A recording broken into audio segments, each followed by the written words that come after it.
Good morning, good afternoon, and good evening, everyone. Welcome to day 2 of Birdeye View 2023.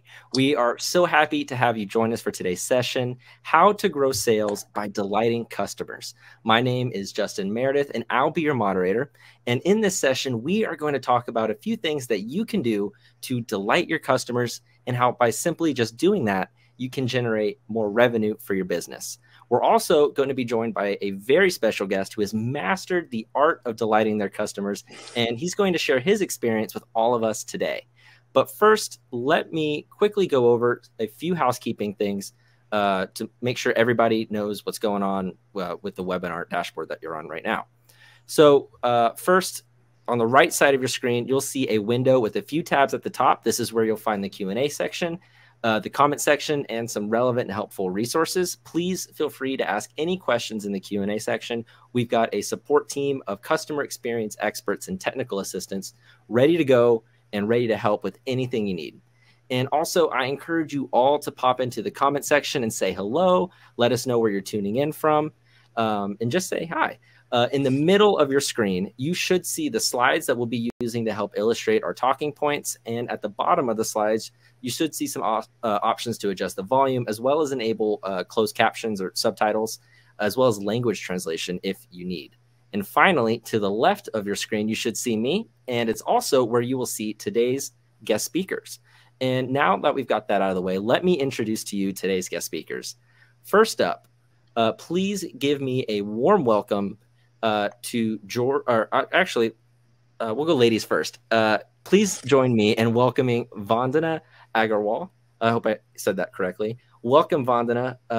You are the vice president here at Birdeye for pre and post sales, and you've been here for a little while. And we're really happy to have you on. Thank you so much for joining us. How are you? I'm doing great. Thank you so much. It's great. It's great to hear. Next, please give a warm welcome to George Grigoryan. George is the marketing director of SEV, which is a leading med spa with 30 locations across the United States. Welcome, George. How are you today?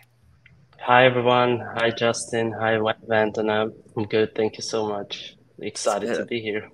Yeah, that's wonderful. Well, I'm super happy that you're here too, because we are going to be diving into an amazing topic. And I think it's something that will resonate with a lot of the people tuning in right now. And we're going to uncover the secrets to sales growth by just simply delighting your customers. But before we jump into that, can you tell us a little more about what you guys do at SEV? Of course. SEV is a multi-location med spa, combining boutique experience with affordable pricing. We offer laser hair removal, injectables, microneedling, as well as other comprehensive skincare treatments. With nearly 30 locations all over the United States, we've become a household name in the med spa industry. So the title of this session is How to Delight Your Customers. And, you know, I think on the face of it, it makes sense, but I think there's a lot more to that than what it may seem. From your perspective, George, what does it mean to delight your customers? We've always heard that businesses should strive to meet client expectations. But given today's landscape, I believe businesses shouldn't just meet the expectations, but should actually strive to aim to exceed these expectations, go above and beyond. Because if competitors are meeting the expectations, then what's the value your business added, you know? Mm-hmm. And Vandana, you have an incredible experience in customer success, and that is really just ensuring that your customers are delighted. But what does that mean to you? And how does that maybe apply to some of the other people here who are tuning in, who might be in different industries? What does that mean to delight your customers? Yeah, the definition of delighting customers has changed a lot. It's not just about, providing a great experience or like doing a great job during that one appointment or getting the great work done. You have to really ensure that, you're giving them easy ways of finding you when they're making a search. You're available on all the social channels or all the communication channels that they want to reach out to you on. You're making it super convenient for them to book an appointment with you or making a payment with you and things like that. So everything that can make every touch point needs to have value addition done for really delighting the customers these days. Interesting. And so as a business, how can you focus on providing exceptional customer experience? George, do you want to hit that one first?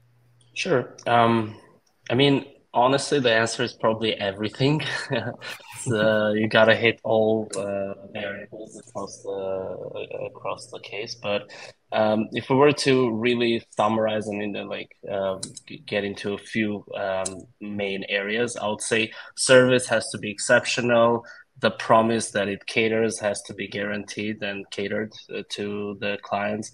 I would say pricing is a very important factor too. It's very easy to say we're the best and also we charge the most expensive, but it's a lot harder to be the best and charge also affordable pricing, you know? So I believe nowadays, especially, it's very important to personalize that customer experience, give them the boutique experience, the feel. Most our locations are situated in high traffic areas like downtown or city centers, shopping centers. So we're close to where customers are. And last but not least, I would say people. So especially being in the med spa industry, our nurses, our receptionists, they're our biggest assets. They're the ones facing the clients and they're the ones delighting the customers at the end of the day. Interesting.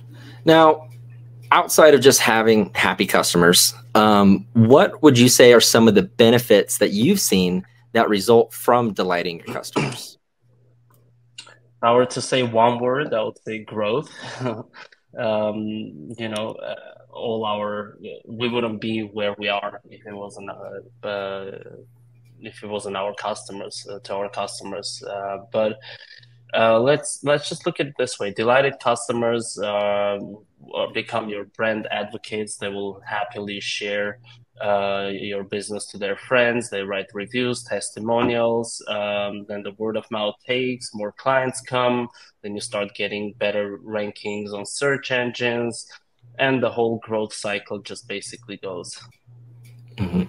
Now, Vandana, with your experience in customer success, you have worked with especially at Birdeye, you've worked with pretty much any type of business and any type of industry.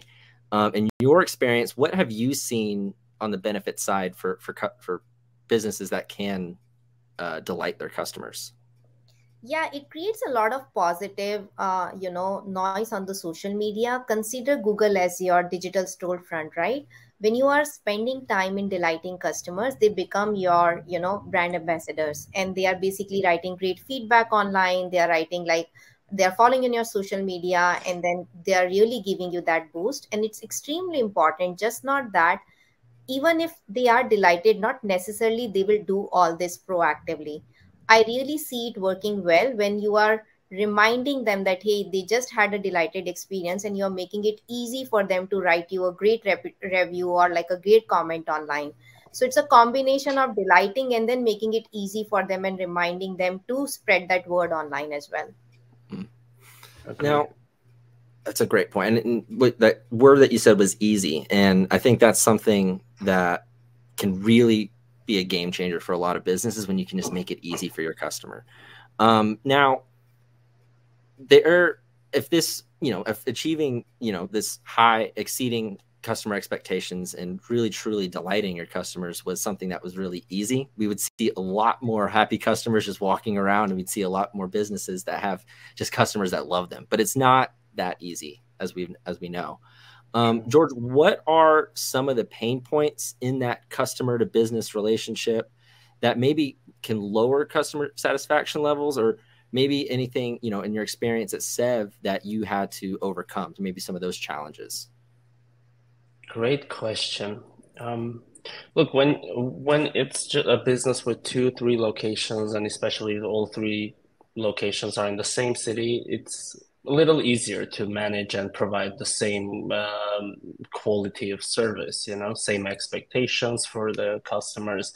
the owners can go easily visit and just check on their staff personnel. But growing, scaling, and making sure you still don't compromise on that quality, don't compromise on that personal touch. Those are some of the challenges that any business, once they're hitting that geographic scaling expansion route, they're gonna have it. So making sure you have the systems in place, making sure that the trainings and the staff is especially prepared to deliver the same quality across the board wherever the client comes to, whichever location. So I think I would summarize on those 3 points. Makes sense. Now, looking ahead, I think everybody here knows about this boom of AI that we're in. And I think it's been about a year now, maybe a little bit less. I think it was late November was when ChatGPT was released. And since then, it seems like the entire world has gone full AI. And that's just, and that's not just on the business side, but it's also on the consumer side. And it can affect maybe some of their expectations. So, George, what is your prediction for the future as technology evolves, as well as customer expectations as those continue to evolve as well? Well, I mean, it's a very fascinating landscape, and it's only going to keep growing and developing. The future, I don't know, can be just so easy in a sense. Like, you get a website done with one click of a button, or just a command.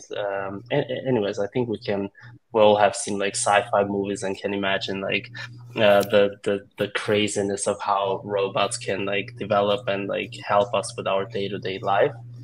I think one thing that I think the human aspect, the personal touch, would only get more and more valuable if everywhere you're calling or the texting is a bot answering you, but then when you have a real human answering, that would be a lot more valuable in my opinion. Imagine nowadays we get so frustrated when you call and try to get to the operator, but you have to listen to the automated responses until you get it. We're already annoyed, but imagine then the person taking the phone call is also AI. How much So I think businesses would highlight real operators, real humans answering. Like real human will become like an asset, a brand value, I think. Yeah, and that makes total sense. Where people, businesses could be pushing like, "Hey, we have real humans that will talk to you and use the phone." Like this is, that could almost be like a marketing, piece to it. Just that you use humans. That's wild. Vandana, from your perspective, because you work here at Birdeye, and we are, a technology company that is looking forward, and we're progressing, and we're trying to, we're leaders in the pack, especially when it comes to automation and things like AI. From your perspective, what is your prediction for the future as technology and customer expectations evolve? I think it'll help. AI can really help businesses to like save a lot of time for their resources to like really do a quality job and delighting customers. So all these recurring things, or like things that can be pretty much done through AI, for example, writing a response to a review, like creating a social media post quickly, rather than spending time on those, like really making your resources an asset and then human touch as an asset, and offloading as much as possible to AI would be the future. That makes sense to me, because it sounds like, we can use AI and automation to take away a lot of the tedious manual work, and you can actually use that human capital to really focus on the things that are important.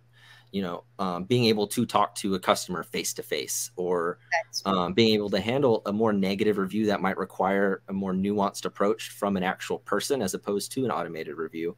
But if you had to respond to hundreds of reviews, it'd be a lot harder to get to those negative ones. Whereas if you can, use some automation to help out, you could get through a lot of the, the kind of repetitive, they were great, those thank you types of responses. That'll give you more time to spend time on the bigger issues with those negative reviews. So you can actually give that human touch a little bit more, feeling. Now, George, in that aspect, is Sev implementing any sort of AI capabilities at the moment? I mean, we're all basically using ChatGPT at this point. My best case was I wrote a 50-page marketing plan in one afternoon, and I was just shocked. I was like, if I was at school, this would have been my thesis, already in one afternoon. It was crazy. So yes, we're using like with Birdeye's the new feature, Bird AI. By the way, love the product name, so cool. We're using, but the way we use it is like to generate more responses, to generate options. I think having options is so good, and words have such a big impact on people. So having different variations of the same sentence that you're trying to say in many ways, you can pick and choose, or at least marinate, mix and match, sorry, between them. Yeah, I mean, I was a social media manager in a past life, and the amount of times it would like trying to think of multiple different ways to say the same thing over and over again is exhausting. And if I would have loved to have something like, Birdeye or to write all the captions just to help write, or just to come up with different options that I can choose from or play around with. Just to think of different words to use, really.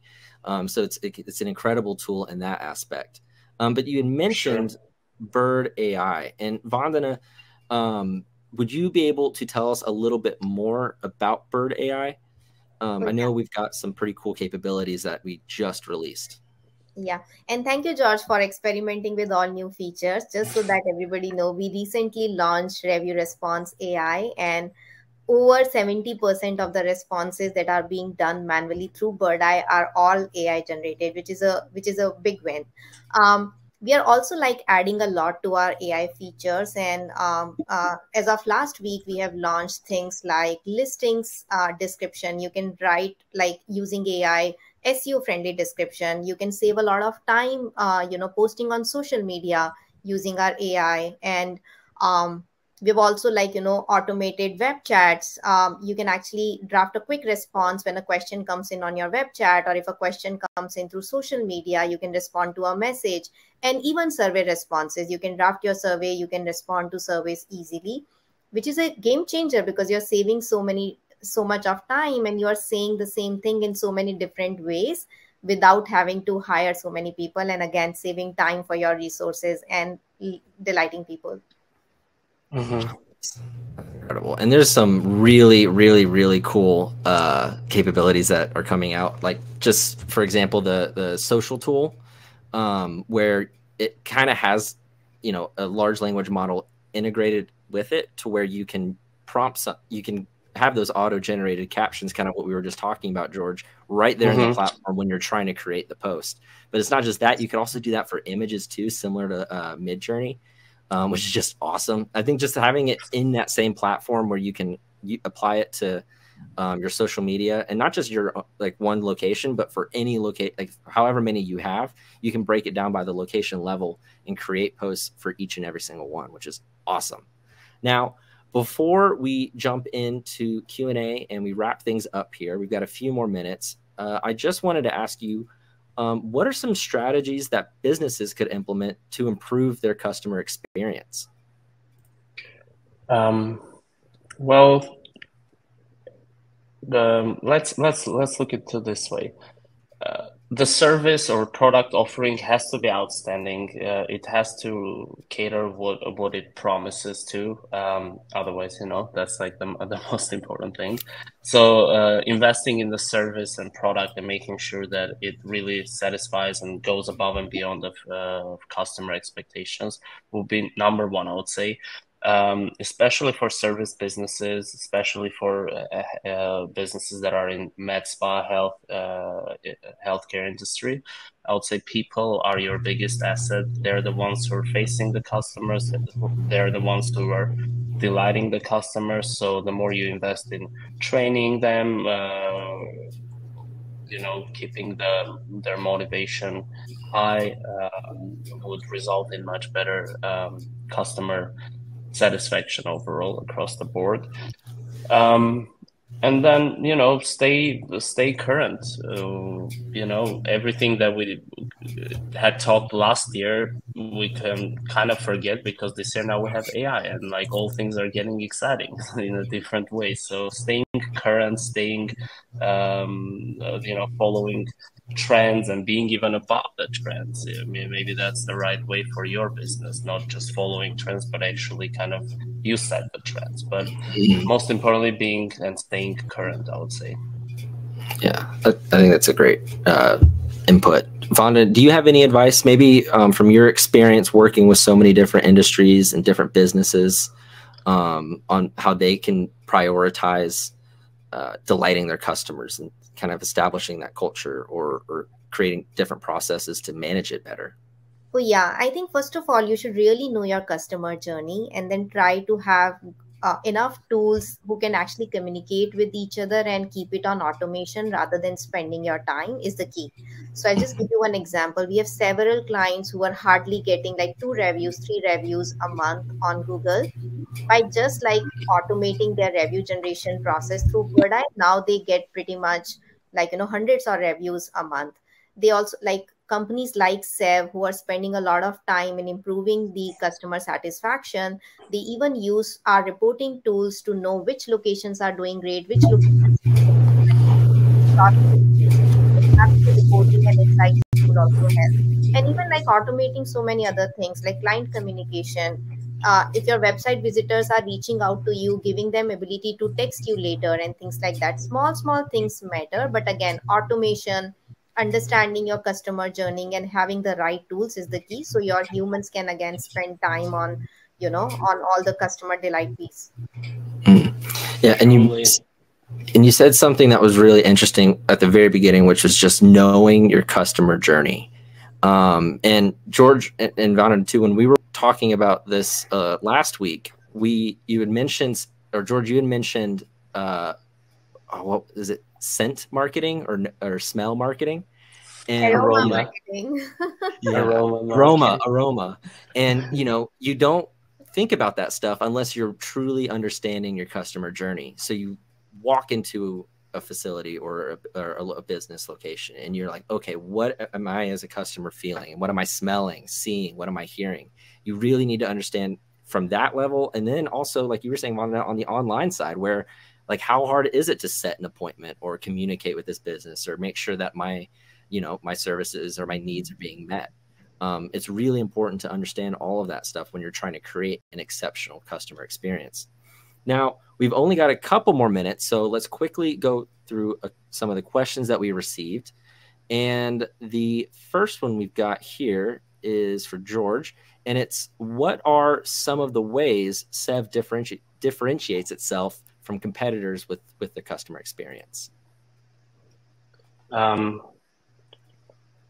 Well, I have to again point out on the boutique experience. I mean, there's many ways we differentiate, but I think people have that luxurious boutique feel from our business, our locations. The minute you walk in, the aroma marketing is very much on point. We have special Sev candles.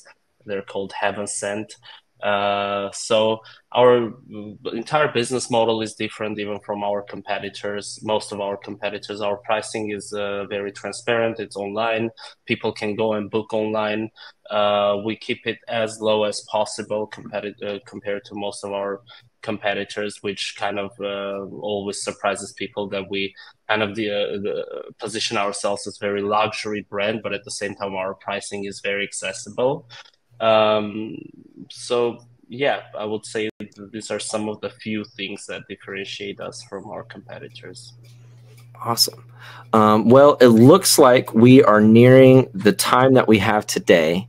But first, just wanted to say thank you guys so much for taking the time to talk with us. And thank you, George, for providing your insight. And thank you, Vandana, for offering your expertise in this. This has been a great discussion. I think everybody here has been able to is going to be able to take something home with them when it comes to understanding how to truly delight your customers and exceed those expectations. And at the very minimum, at least knowing that they need to truly understand that customer journey. Now, it looks like that's all the time we have today, but thank you all so much for joining. Thank you guys as well. Thank you, everyone. An absolute pleasure. And if you have any questions, feel free to comment with any of those. We still have people available to answer those. You will get a recording of this after the session's over. I think it might be tomorrow on a following day. But before you go, be sure to check out the helpful resources that we provided to continue learning. And thanks again. We'll see you guys again soon, and enjoy the next session. Thank you. Bye. Bye.